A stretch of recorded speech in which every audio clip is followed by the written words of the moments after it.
For an industry that already struggles with an unattractive image of agents, it was definitely bad PR. The national news and now the publicity surrounding it, no matter what the circumstances have entailed, has affected the reputation of over 1.5 million members who are out there every day working hard and trying to make a better life for themselves.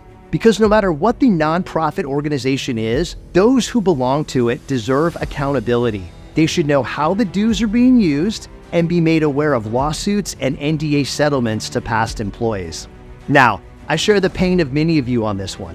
I was a dues-paying member of NAR for 22 years. I took my mandatory ethics training and had the code of ethics printed off for every new agent onboarding. So yes, it does not feel good to think there might have been a double standard at the highest levels of leadership.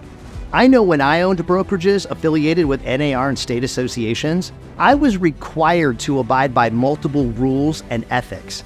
And in my experience, this was many times a zero-tolerance environment. And that's the issue that hurts with this.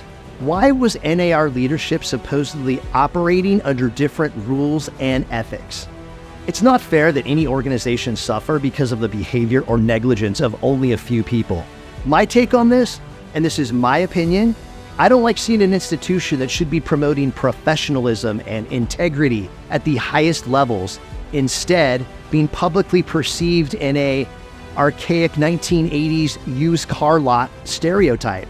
What's also causing some hurt is when an agenda is promoted and then those who are responsible for promoting it fall short for whatever reason, the embarrassment is all the greater. This is one reason why I recommend to avoid statements like this, such as ethical, trustworthy, high integrity, or I follow a code of ethics.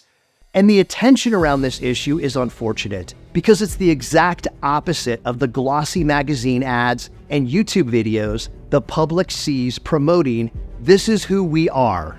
In conclusion, let's push to learn all the details. Let's support those leaders who will bring transparency and who support the good things NAR does for the industry. Let's push for open communication and disclosure and increased accountability on what happens with the members' hard-earned money. For those who know me and what I believe, there are larger threats to the NAR that are lurking in the foreseeable shadows. The DOJ and FTC investigation and the highly publicized lawsuits are going to force organized real estate to transform from its current state. There are those who believe the NAR and its subordinate associations should not control MLSs. They feel that this is the definition of a monopoly and that it makes the NAR too powerful, in that they can play favorites with vendors and that their finances are unaffected by the success or failure of the members. The forced partnership between NAR and your local association would possibly fit the legal definition of a monopoly. That is, until there's a viable alternative.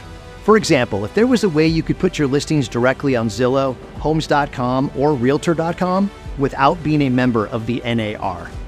So, you've heard my opinion. Let me ask, what do you think about what's happening at NAR?